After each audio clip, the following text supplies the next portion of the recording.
Hey everybody, welcome back to Northernlion Plays a Binding of Isaac AFTERBIRTH Plus. 32 wins in a row. How about that? 2 to the power of 5, and this run is interesting. 9 AVA NP6D. I don't think there's any way for us to know whether we have the D4 or the D Infinity. Because, wait, is the D4 is a 6-room charge, right? The D Infinity is a 2-room charge. And I was going to say the D100 is a 6-room charge, but the D100 also does not become the D4. So I think we must have the actual D4, which is actually totally fine. Now I will, you know my D4 protocol. I really don't lose very much with the D4, and I think with my newfound, slightly conservative approach to the game, we should lose close to never. And I don't mean like 1 in 100 runs, I mean like 1 in 500 runs with this item. Just because I think it's A, great item, and B, we're not just gonna use it for nothing anymore. That's trash. You've insulted me. So really, I think... Hold on, was this bomb gettable down here? Because if so, I got an idea. I do want to roll the D4. It's not gettable. Because I feel like the D4, the more you roll, the better off you are. However, already having 3 HP, we will not take chances early. A Spirit Heart is a nice buffer, but... You got to be careful, because, early on, if we re-roll into a run that, like, swaps, that swaps whatever this, I forget the name of this syringe. Speed goo. If we swap out speed goo, and we get, like, Isaac's heart, things become very spicy for us. So, we're not going to worry about it too much yet, but you know that some Zane is incoming on this run. Alright, it's nice to see, because it actually makes me want to use the D4 a little bit more often. Today is a Sunday. It's pre-Deadly Premonition 2. I'm excited to play a little bit more Deadly Premonition 2 today. A week in between sessions is a long time. Saturday was like our day off, surprisingly busy. I went to, well, both Kate and I went to her parents' place. Had a little nice lunch that we brought over, some sandwiches and some salads.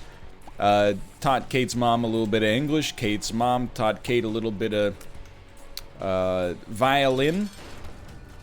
And then we were there for like maybe 4 hours. And then after that, we went to Toys R Us. Because, and this is the first time I've been to a Toys R Us since probably like the year 2002, right? Maybe I did go to a Toys R Us at some point. I think I bought a Wii from the Toys R Us in maybe in 2010, but even then I was like, whoa, this is like... It's like buying a relic from a derelict Parthian town that still exists somewhere. You know what I mean? It was like this, it was a place out of time. But yeah, we wanted to get some more baby stuff. So we went there, and man... That is a store that, like... I know that they've been going through hard times, and I know that for whatever reason, a lot of people have nostalgia for this corporation that doesn't really care whether they live or die, as long as they're still, buying Funko Pops. But, that store does not feel right. It feels like just before Sears went under, or was starting bankruptcy proceedings at least, it feels like that. You walk in and you're like the lights are half on, half off. There's like 2 staff members for a 20,000 square foot store. It's just it's a real weird vibe in there. And even like the clientele are on edge, They just have the vibe that like anything could go wrong at any given moment. It was a weird place to be. But, the good selection of baby stuff, I'm not gonna deny that. So they got something going for them. I will. So you're like, why'd you go to Toys R Us to buy baby stuff? Well, like we have almost all the baby stuff we need, but for we're not doing like a baby shower because COVID. So all of our family, friends, relatives, etc., that want to get us something just kind of like got us gift certificates to Babies R Us, which is nice. Don't get me wrong. But is like probably the only reason in 2020 that you would buy stuff from Toys R Us rather than going either to Amazon, where you're going to get it cheaper and have a much greater selection, or from like a local store where you can feel better about supporting it and maybe get some like local or higher end premium stuff. So that's how we ended up there. And again, if you're like anti-Amazon, oh, that's good stuff. Don't get me wrong, I get it. We use Amazon for a lot of stuff, but I do understand that at the same time, you're like, well, it's, making it harder for other businesses to compete. Sure, I feel bad for, Tim's local bookstore. I do not feel bad for Toys R Us. They had like a 60-year head start to stay in the business, that is not run by like, hey, my name's John Toysar, and I'm the CEO and president of Toys R Us. It's just run by like an outside CEO mercenary that was hired to like, hey, sorry, we gotta fire you to keep the business afloat. So I'm not sweating that one at all. It's like, excuse me, how dare you shop at Amazon? Don't you know they're killing Walmart? It's just a weird vibe in this store, though. Like, the songs were all at different volumes. Like, one song would come on and be like, almost so quiet you couldn't hear it. Then another song would come on and be like bass boosted and distorted, and you're like, man. Plus, dude, I did not realize it was a little bit like being in like a Paul Verhoeven movie. It was like mundanely dystopian. There is a whole aisle, not a shelf, an aisle dedicated to Ryan's toy reviews. And I don't mean like, here's stuff that Ryan, because if you're not familiar with Ryan's toy reviews, Ryan is the most famous Ryan on YouTube by far. Not that I'm upset about that. And he's like I don't know, probably a 10-year-old kid now that reviews toys. So, like, his parents would, I guess in the beginning, get him some toys and he would play with it. And because YouTube has, like, an enormous audience of kids, it popped off, right? I'm not saying it's not great content, but I'm like, I don't think too many parents, without, or too many adults who are childless are like, hey, put on the new Ryan's toy review video. I want to see what he thinks about the new Tonka front-end loader. But, so we took that, and now, like, he's, there were years where it was estimated that he made, like, $60 to $80 million on YouTube. Which is just, I mean, here's the thing. You might think that I'm gonna be like, he doesn't deserve it. But, like, the way that YouTube works, I mean, like, he earned it. Or, like, the production company that was involved with it earned it, you know what I mean? Like, the views are the views. But, yeah, so now there's like a whole line of toys. I was just stunned. I was also like, hey, doesn't this question the authenticity of his reviewing credentials? Like, if Ryan has his own toys out there, I'm a little skeptical about whether I can actually take his opinion seriously. Like, maybe he thinks Ooey Gooey Slime Maker, produced by Tyco, maybe it's a great product, but it competes with the slimy, grimy slime generator from the Ryan's Toy Review line. And as a result, he's like, I hate it, it makes me want to cry and poo my pants. I'm just wondering if we can still take him seriously as a a paragon of objectivity. Or if now we've got all of his reviews have an asterisk on top of them. I don't know, man. Okay. So what do we do? I think we take both. And I think we take this. And I think we re-roll. And we'll have 9 lives no matter what. This is not too bad. It's not too bad. Alright. It's just a weird store to be in, for sure. But it was nice to actually be able to, like, pick out some clothes that you can actually, like, you know, touch. And when we paid for this stuff, I mean, via the gift card, it was, look, I don't think the cashier was in any way, like, messing with us. I think it's just, you know, part of the job. But before we paid, we pulled out the gift certificate because it was just like a printed out piece of paper, right, with a barcode. And we're like, hey, we're going to use the gift certificate. Is that okay? And he looked at it and it was like, yeah, that's fine. And then he rang through all the stuff. And he was like, you know, that'll be, I don't know, like $182. How do you want to pay? And I was like, the gift card. And he's like, all right, let me ring that up for you. And you got to ask. I mean, there's probably situations where someone would be like, oh, that's not enough to warrant using free money. I don't know. Maybe. People are weird. But I'll admit, I was kind of like, you messing with me? Then I also felt bad for the guy, because, like, when he was folding the clothes, he made it very clear, because he was, like, feeling the baby clothes. He's like, I always like to let people know that when I'm folding the clothes, I'm feeling for the security tags, because they like to put the security tags inside of here. And I was like, I guarantee this seemingly nice gentleman has had an interaction where he was, like, feeling around in the baby clothes, and people were like, what are you doing, you sicko? So I appreciated being known, but I was also like, don't worry about it, dude, you're cool. I may be bald, but we're not at boomer status yet. So anyway, that was my Saturday. Came home, played some Mahjong. Dude, I made it to Adept in Mahjong Soul. I'm not gonna, you know, speak about this for too long, but, you know, I'll just say, what does that mean? That means I have basically made it out of Bronze League. Now I'm playing with the big boys, who know what they're doing. I'm a Kagi status now. Now, you get higher than that, you know, there is, you know, expert and master levels, but still. I'm impressed with myself. I didn't think I would get there so soon. We really want a key. So I actually think we don't buy Chaos, because Chaos plus D4, I'll just say it, I think it's a little too chaotic for us. I think it's just a little much. Sprinkler, unfortunately, is a spacebar item. So you know what I would maybe do?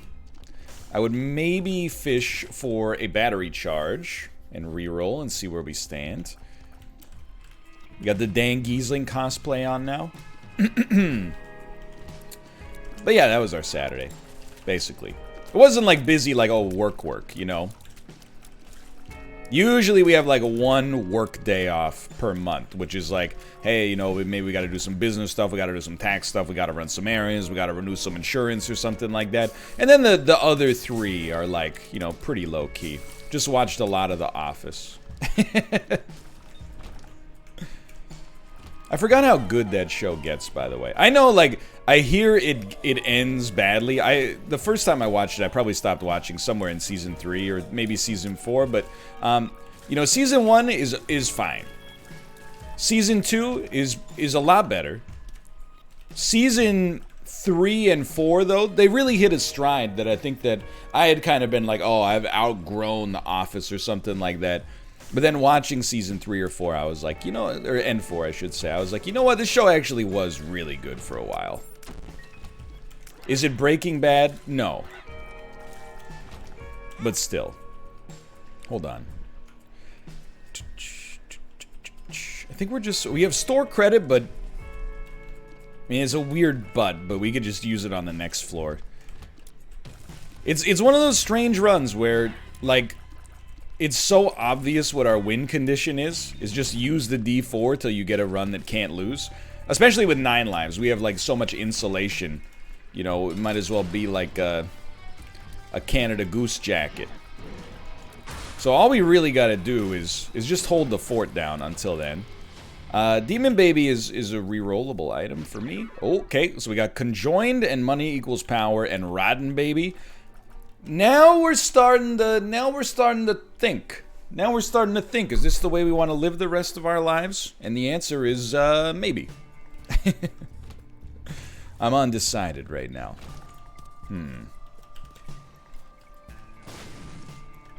Huge growth. I have started to think, though, is like, when are we going to stop with this show? Maybe we'll watch the whole thing, but I don't know. I kind of,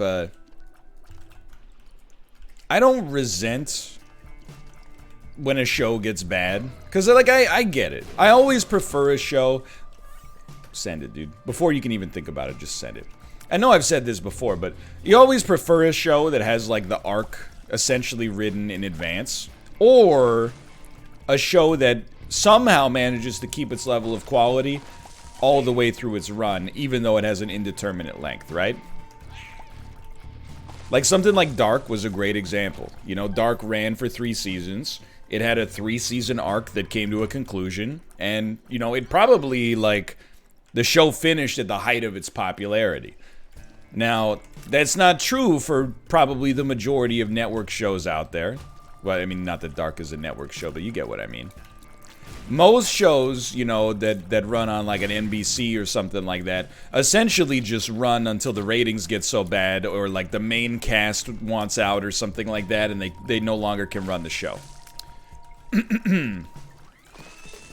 So I don't really hold it against, you know, the show for getting maybe a little bit worse. And again, I haven't seen the seasons, but that seems to be the general consensus.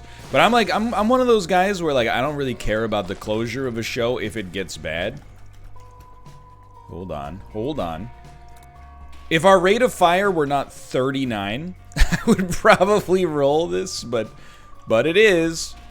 Alright, this is weird, but we don't have a choice but to roll it. It could be interesting. Like, Kate and I, you know, while eating dinner over the course of 6 months, watched maybe 6 or 7 seasons of How I Met Your Mother. And it was like, there were a couple golden seasons where I was like, this is pretty good, it's enjoyable. And then there were a couple seasons in a row towards the end where I was like, I think I can kind of see the writing on the wall that this is not really gonna get any better than this. And I was kind of just like, I'm done. I was just out. I know how it ends, but I was not. I'm not one of those guys who's like, well, I'll still finish the final season because we're there. Even Game of Thrones, basically, that's the exception to the rule, and they let us be in denial. You know, the decline was relatively precipitous. There's like a few amazing seasons, and then a few seasons that maybe were a little lower in quality. But you were like, you know, because it's close, I don't notice it that much. And then in season 8, by the time you were like, you know, oh, this is a little busted, you were like 2 episodes from the end. You're like, I might as well just ride this one out. And even then, like season 8, episode 1, I was like, it's okay. Season 8, episode 2, I was like, oh, snap. They're setting up for something incredible here. And then season 8, episode 3, I went, oh, no. That's where the reality started to sink in for me. And even then, I think I was a little late to the party on it, maybe, but I don't know. I still remember. Never forget, so many streamers that night, and they may still feel this way. So many streamers that night, when they saw the long night episode of Game of Thrones, I remember them tweeting, that's the single most impactful hour of television I've ever seen. And I was like, maybe. Not so much for me, but, you know, more power to you. I wonder if they still feel the same way. Hey, let me through, sir. Let me through. Anyway, we don't need to, because mostly like there's so much punching down. Well, I guess it's punching up to an extreme degree, but there's so much anti-Season 8 discourse that I actually don't like to talk about it, just because if you're a fan of Season 8, you probably feel like a fan of Dark Souls 2, right? But at the same time, it's not like the contrarian aspect of like, of so many people hate this, it must actually be not that bad. It's much more like, no, it is that bad, but I'm sure you're sick of hearing about it. At least I think it's that bad, but you're sick of hearing about it. Anyway, moving on. We're close to a dream run here. We've had a lot of transformations. I mean, this run's pretty solid, just a little light on rate of fire. Trying to think of what we got going on this week. Should be a good week. It's going to be a busy week. Malf and I mean, again, this is like you're now witnessing a post-mortem, or a pre-mortem of a week that will be post-mortem by the time you watch this video. But, like, the Trackmania Goblet is over. However, my lord, I'm gonna keep trying to do a Trackmania, like, Track of the Day series. Just because I think, I see the problem. 1.23 damage. Just because the game's a lot of fun, I like playing it, and a lot of people like watching it, which is surprising to me, but a pleasant surprise, for sure. A welcome one, Obi-Wan. But, so there's that. So we got a new Golden Goblet, which is the Clubhouse Games Part 2, and is gonna be longer to record than the Trackmania Goblet, for some of the videos at least. But then secondarily, the Trackmania videos on top. So that's basically like double the workload for that amount of content right there. Plus, Malf and I are gonna restart our baseball series. Because, again, it's the same situation, don't get me wrong. This is not complaining. It's by popular demand, and also we love it. So, you know, it's exciting to be a part of it. However, it's gonna be a busy week. So, I'm gearing up for a week that is probably gonna be a little bit more time intensive. But I actually think, I mean, you should not notice a difference as the end user of Northernlion services.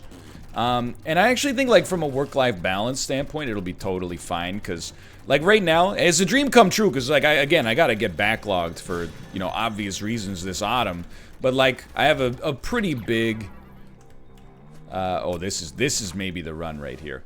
I have a pretty big, Isaac and Monster Train backlog right now, so it, like, life should be pretty standard, so don't, you know, save your tears. I don't want you going, oh, I hope NL's not playing too many video games today. I hope his voice didn't get too scratchy. I'll be fine. I'll figure it out. I mean, it's a tough job, but it's basically like a public service. It's an essential, a bit of essential work. So I think that a great fire rate, and it just got even better, a great fire rate Monstro's Lung run is exciting. Like, I think that's exciting enough to be like, you know what, we don't have to use the D4 anymore for the time being. I'm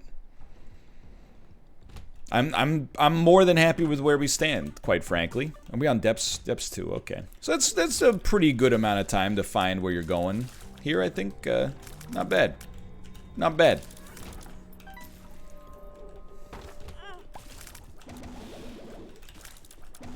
We did, and I was wondering whether I was going to bring this up, and I just hit a patch of dead air, so I thought I would. But while we were in Toys R Us, I do want to say in advance here, we were masked up, and they have someone at the front door that's like, hey, please don't come in if you have coronavirus, right? So Kate and I, you know, we were in the store, and we were just leaving the store, and we were kind of chatting to one another, and there was a middle-aged woman dragging a cart and speaking on her cell phone that was coming down the same aisle as us. And we, like, sidled to get out of the way. But she was like, hold on a second. You know where I'm going with this one. And she was like, hold on a second, to the person on the phone. Hey, I need to get by you. And we're like, yeah. And then we kind of moved to the side. We're like, you know, there's more than enough space in the aisle to maintain social distancing. Plus, you're not even wearing a mask. Not to say, like, you know, that doesn't mean we shouldn't be social distancing, but more like, you know, if you were very concerned about COVID, maybe you would consider, you know, doing the bare minimum to protect other people around you, including yourself. But anyway, I was like, okay, so she's like, it's not a pleasant interaction to begin with. But then she twisted the knife and she said, because, like, you just kept coming. And then she, you know, like, got in a huff and just walked off, even though we were nothing but pleasant to her. And I was like, man, I gotta get out of this store. I don't know. It had the vibe of, like, within a minute that could have developed into a situation where both of us had our cell phones out recording it. If, you know, I am anti-confrontation.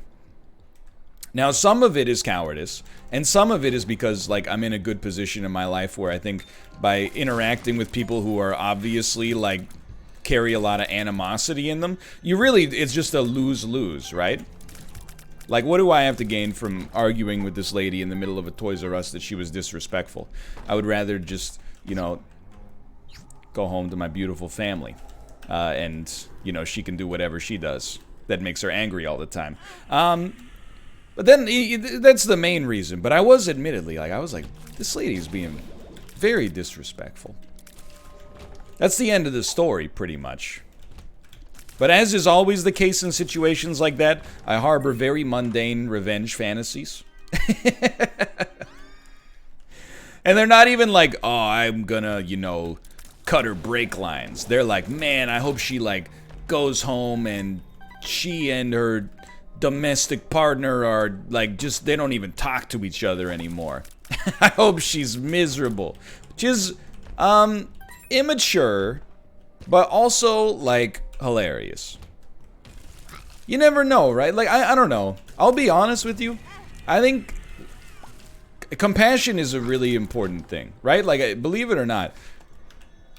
And you again, I say believe it or not because you may disbelieve. You may think I'm being non-genuine when I say this. But really, the number one thing I feel in a situation like we had at the store was annoyance, for sure. And, like, I was offended. But then the second thing is like, oh man, like, I do feel sorry for her that she must be, you know, having a day or a decade that, like, has made her, you know, this acerbic to strangers when she could have just been polite instead. But sometimes I do think, like, I'm not gonna say compassion has its limits, but sometimes I feel like on the internet especially, people trip over themselves to be compassionate to people who are in the wrong. Like, whenever you see it on video all the time, especially like with all these like Walmart freakouts or people that are like coughing on, you know, deliberately coughing on other people as like I don't know, an own. There's a lot of people that are like, this person's a jerk, and then there's people that are like, you can't call them a jerk when, you know, think about what the erosion of mental health services has done to our country, and etc., etc. And I'm like, you're absolutely right, but at the same time, they could still just, like, they're acting like a jerk. If you see visible evidence of a person being a jerk, I don't think you can just be like, you know, think about what led them to this situation in every circumstance, because then, like, nobody's a jerk. And do you really believe that nobody's a jerk? Because we're all products of our, you know, of our upbringing and our environment and, you know, our, you know, genetic composition and our parents' philosophies and etc., etc. So, do you really believe that there's no jerks on planet Earth, even when you see videos of people being jerky? I think you got to give people some credit for their own agency in life.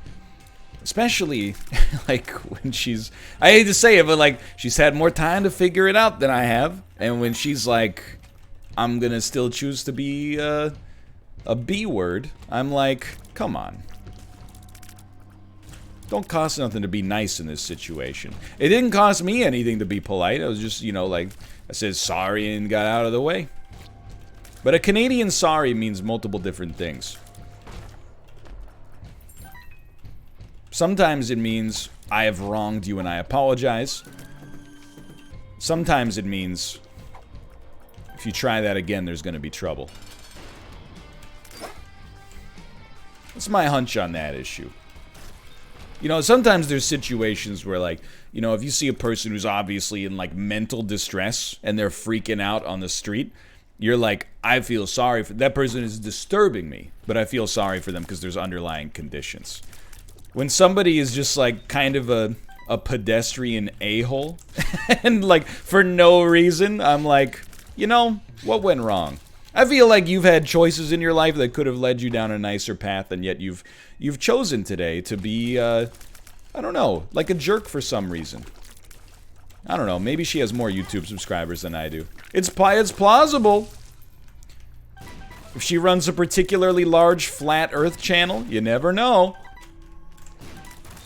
Alright, so I wouldn't say we're in the danger zone. But we have 9 lives, 1 HP, which is modestly spiced. Bro. We have 8 lives, 1 HP, which is modestly spiced. I still, like, I have not even... Okay, that one scared the crap out of me. I have not even become slightly rattled yet. That's helpful, thank you. Just because our damage potential is so, like, unbelievably high. We are also one room away from becoming Guppy. Or one devil deal away from becoming Guppy. So, like, I think we got a very, very good series of optics on this run that I'm not sweating very much at all. However, it is fair to say, a couple of bad rooms could leave us feeling a certain sort of way.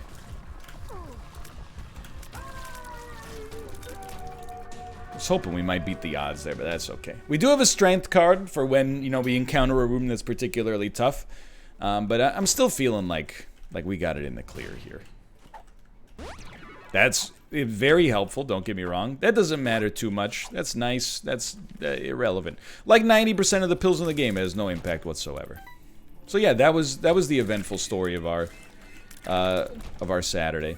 But I was happy, you know, so I think if you're in like a bad mood and somebody's a jerk to you, it can ruin your whole day. That was not the situation here. I was like in a good mood. I had a good Saturday. So when this person was like impolite for no reason, I was more just like, man, just kind of a jerk today, huh? I don't know. Again, I'm not going to apologize for calling her a jerk. She might be perfectly nice the rest of the time. There's no way for me to know that. It's like if I go to a restaurant, they serve me a plate of animal droppings. I'm not going to be like, well, maybe they just had a bad day. I'm going to be like, I can't eat this. It's going to make me sick. Whether they're a local business or not. Probably should not have taken that.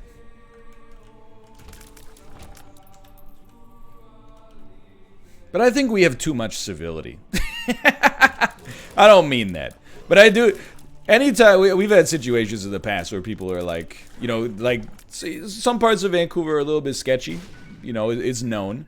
And whenever we say that, we get it both ways. People are like, sketchy in Canada? What? They try to, you know, charge too much for maple syrup? I'm like, no, like rampant needle drug addiction and mental health issues. Like, you know... And a lot of non-violent crime, but maybe like a little bit of violent crime as well.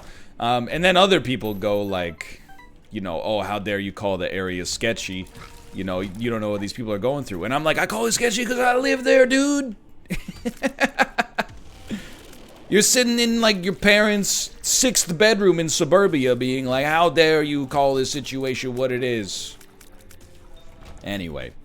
But like one time Kate was, this is like 2 or 3 years ago, Kate was walking through the area because, you know, there's a lot of great restaurants and coffee shops around there. And this dude had like a pocket knife and was just stabbing a tree. As one does, you know, in public. And Kate was like, I was a little nervous about it because this man had a knife and he was just obviously distressed. And at any moment, you know, this situation could have gone wrong. And a lot of people were like, that's messed up. But a few people were like, you got to think about what led this man to get into that situation. And I'm like, what if he stabs you?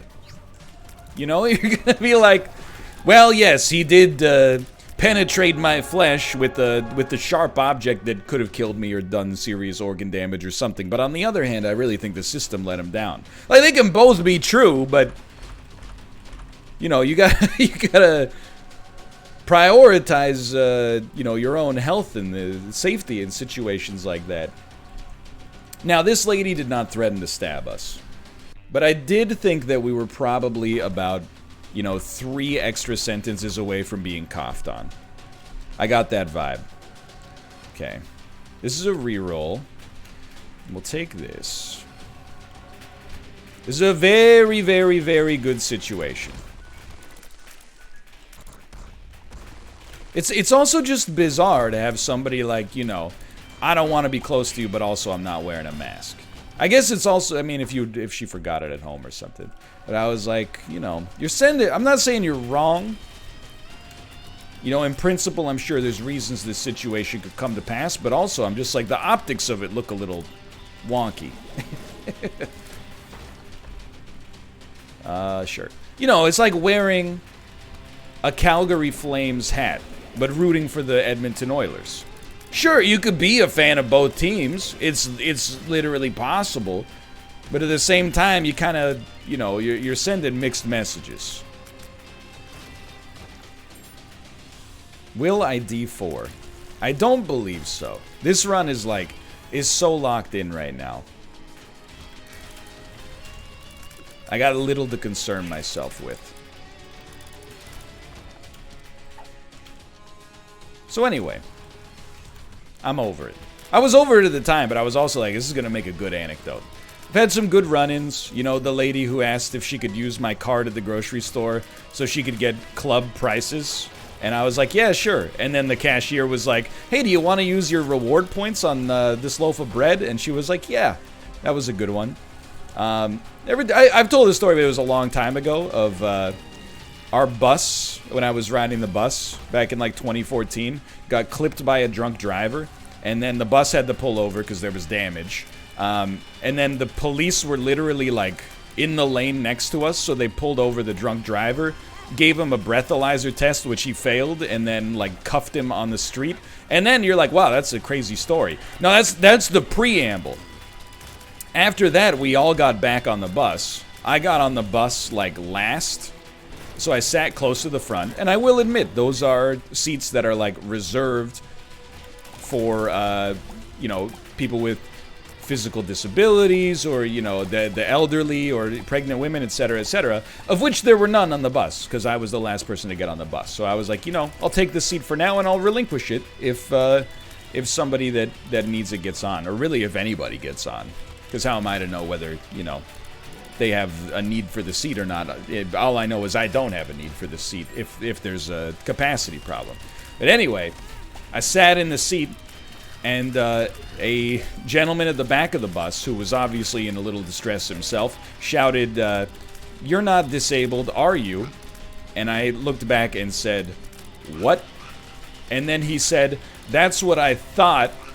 And he then called me an anti-gay slur, and shouted at me like the remaining 6 or 7 stops until I got to where I was going and I got off. And then, you know, there was the time in Korea that me and one of my fellow teachers were on the subway, and a Korean man said, "Why are you hiding white B words?" And we went, "What?" And then he said, "Why are you hiding white B words?" And then he jumped off the train and gave us the middle finger. But, you know, apart from those, I really normally have pretty standard interactions out in public. Hey, for now, thanks for watching. I hope you guys enjoyed the episode. If you did, click the like button. It helps out a great deal. Of course, subscribe if you want to see more in the future. For now, thanks for watching. I'll see you next time. See ya!